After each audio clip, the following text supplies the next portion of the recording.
pretty lazy, so I want to sit down. But I'm a Cherokee, but we were Creeks, but we were in Cherokee land, so when the Dawes Commission came, they gave us Cherokee cards.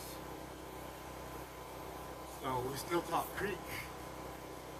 And today we also taught Cherokee,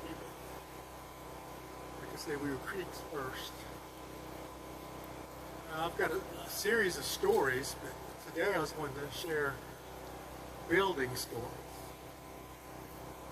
Back in the mid-'80s, I was working as a weekend security guard at the Five Tribes Museum in Muskogee. It's a two-story building, it's all wooden, with floors. And, I mean, really nobody wanted to mess with it. So I just make sure all the doors were locked, and I'd go upstairs and go to the back room, lay down, and go to sleep. But about 11, 12 o'clock, I could hear something start walking downstairs. Creak, creak, creak, creak, creak, and then up the stairs. Creak, creak, creak. Now I'm laying on my belly with my arms crossed underneath my head, and I can see this big room, and I can see where the stairs come up.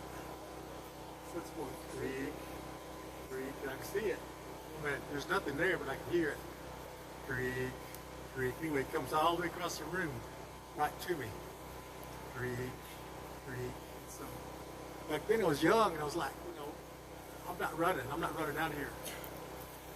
So I never got used to it, but it come all the way up to me and stopped. Because I never got used to that, but that's what would happen.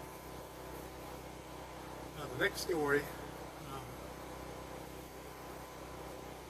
is, I guess since we're up here, y'all turkeys know him. Don't tell him I'm talking about him.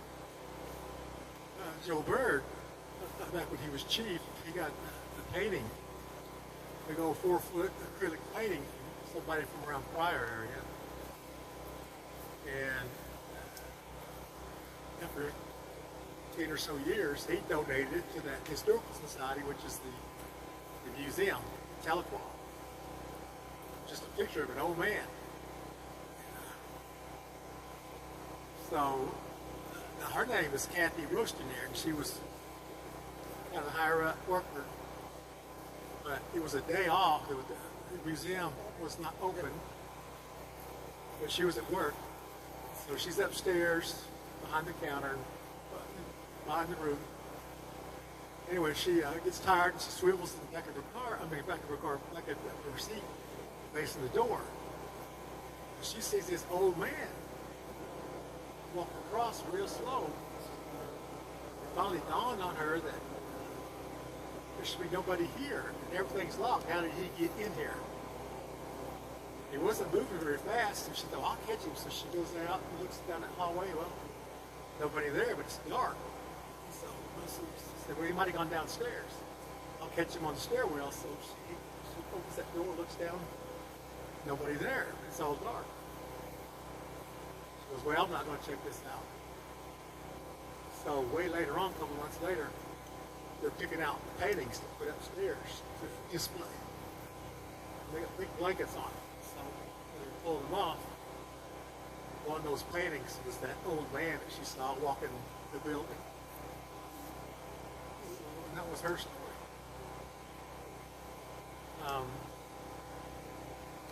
My next one is the John Ross Museum. I had a little cousin. He was a curator there. I took the team to Cherokee Nation competition. We finished early, and they didn't want to go back to school, so I said, we'll visit my cousin. He can tell us Booker stories from that place, because there's a lot of it. Just a 3-room schoolhouse with a downstairs kitchen, but downstairs is closed. And he's got good stories just from that. So it was a Tuesday, about 12 o'clock. We were going over there and said, we want to hear some stories. He goes, well, I have a fresh one. Okay, their door, when he opens up the door, it's on the lock system. security system. So he's got to punch in the code to stop it. And he's got to call the Cherokee Nation and say, it's me, don't come out here. So anyway, we're off on Sunday, Monday, so Tuesday he came to work. We got a little desk in another room because it was a schoolhouse and had chalk on each one. Well, somebody took each piece of chalk, took it to the back room and smashed it. So the whole back room was just white dust. But there's little 3-inch footprints went all the way across the room and back, and just around the room. He cleans it up because he thinks his coworker, her kids, might have done it. So he calls Cherokee Nation to see was the alarm set off this week, and they said no. But he already cleaned everything up, but he did take pictures of it. So I have these 10 girls, and I know we can't go downstairs, but I got 10 brave girls. We'll go downstairs and see the spooks down there. He says, no, I can't. And I figured my girls are going to say, no, we don't want to go. But they're all like, yeah, we want to go. He goes, no, I can't take y'all downstairs. I said, all right, everybody stop. Because we're right over the kitchen. So we stomp on that wooden floor. And then he tells us a couple more stories. But on this billboard, this big old 5-foot long, 7-foot tall billboard, there was still chalk on it. And there's footprints on that. So I got pictures of that. But like I said, it's just 3 inches. And at first I thought, well, that's pretty sad because that's a baby. But when I was asking other people, they said it was little people. So anyway, he told good stories. And then we still had a little bit of time to kill. So I told him once, well, y'all go up to this graveyard right next to it and find John Ross's grave. It's the tallest one. So they all took off. So I was going to sit out on a picnic table up front. Time's getting close, so I thought, well, I'm just going to pull the van up. There's a road. I'll pull back in there and pick them up. I didn't know how big that graveyard is. It went way back there.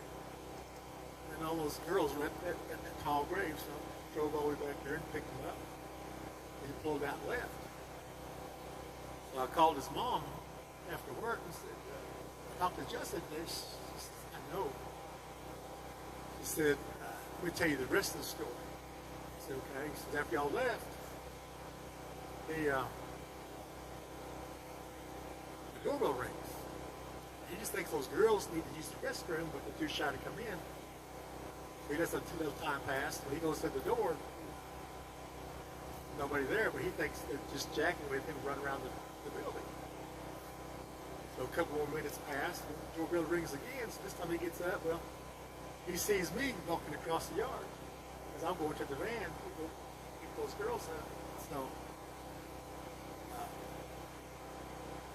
husband like sits down. Well, a couple minutes pass. The doorbell rings again. He still thinks these girls are jacking with him, hitting and running around the building. So he gets up there real quick. Well, he sees me driving away. He goes, "What the heck? Victor's leaving those girls here." He goes, "Well, I'll find out what's going on." So he goes checks the alarm system. What is beeping is the doorbell downstairs has been disconnected for 10 years. So that's good. The next one. Let's see if I can do this. He was sitting up front, and some people come in about 11 o'clock in the morning, and each display just has a push button where you can listen to what's going on. And so they came in and they were trying to talk Cherokee, I guess trying to read some of that Cherokee, and then they left. Well, he's got his headphones on, and he's watching a movie at the desk at the front, and you could hear somebody talking. He goes, "Well, I thought these people left." And so this is kind of what he hears.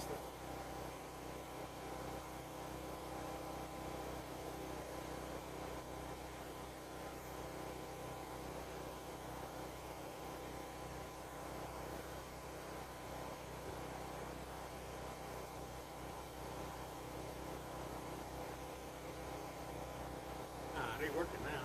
Huh? That's scary. But it's it's somebody talking real slow, real loud.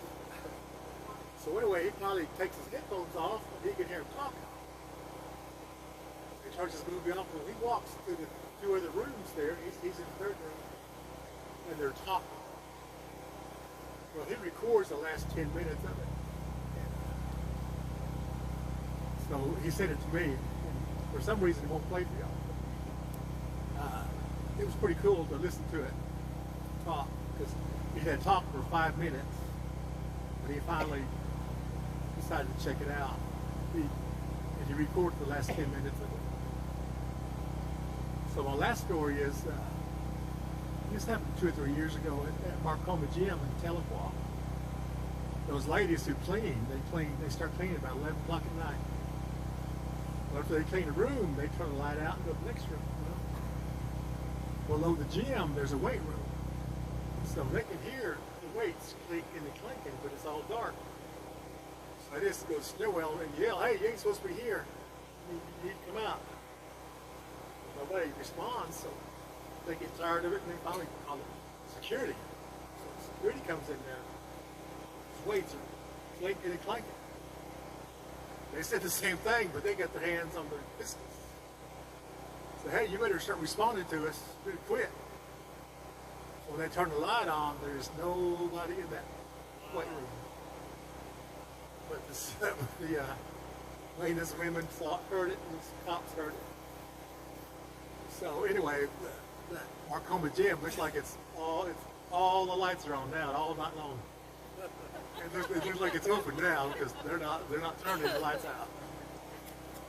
But that happened to them. I will tell one more since we're here. This happened at my folks' house. They live out in Bayonne, and they've passed on now.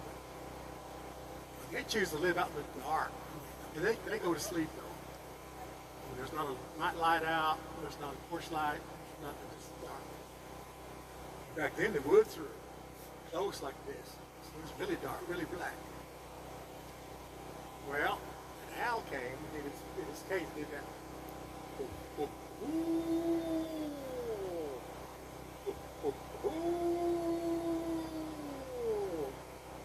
And it started changing, did that.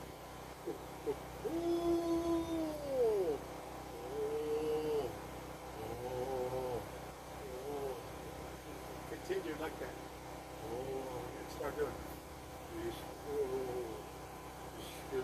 not the word we're saying. Jiskele. Ayam. Jiskele. Ayam. G is I in church. Skele is witch. Or booger, but a witch. Jiskele. Ayam. A witch I am. Now, in our Cherokee lore, a witch can only come in a straight direction to your house to bother you. So really pay attention to which side of the house out is at. This one came from the northeast. So after finally transformed back to